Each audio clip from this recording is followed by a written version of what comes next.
అధికార వైసీపీకి మరో ఎదురు దెబ్బ తగిలింది. మైలవరం ఎమ్మెల్యే వసంత కృష్ణప్రసాద్ టీడీపీలో చేరారు. శనివారం హైదరాబాద్లోని టీడీపీ అధినేత చంద్రబాబు నివాసానికి వెళ్లిన కృష్ణప్రసాద్ ఆయన సమక్షంలో పార్టీలో చేరారు. వసంత కృష్ణప్రసాద్కు కండువా కప్పిన చంద్రబాబు సాదరంగా పార్టీలోకి ఆహ్వానించారు. ఆయనతో పాటు మైలవరం నియోజకవర్గానికి చెందిన ఒక ఎంపీపీ, 2 వైస్ ఎంపీపీలు, 12 మంది సర్పంచులు, 6 ఎంపీటీసీ సభ్యులు, 7 సొసైటీ అధ్యక్షులు, 2 మండల పార్టీ అధ్యక్షులు, 4 కౌన్సిలర్లు పార్టీలో చేరారు.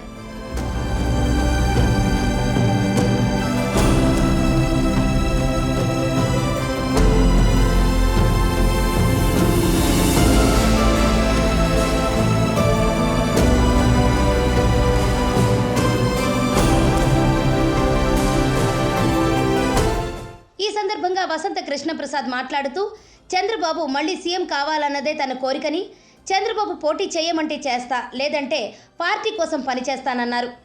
ఏపీ అభివృద్ధి పథంలో సాగాలంటే చంద్రబాబే సీఎం కావాలని, చంద్రబాబు లోకేష్ నాయకత్వంలో అభివృద్ధికి కృషి చేస్తానన్నారు. సంక్షేమం, అభివృద్ధి ఈ రెండింటినీ ముందుకు తీసుకెళ్లాల్సిన అవసరం ఉందని అభిప్రాయపడ్డారు.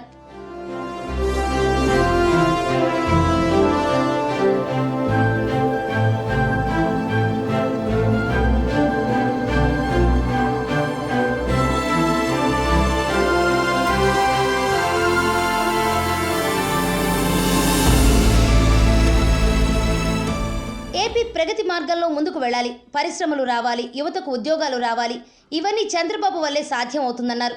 అందుకే తాను పార్టీలో చేరానన్నారు.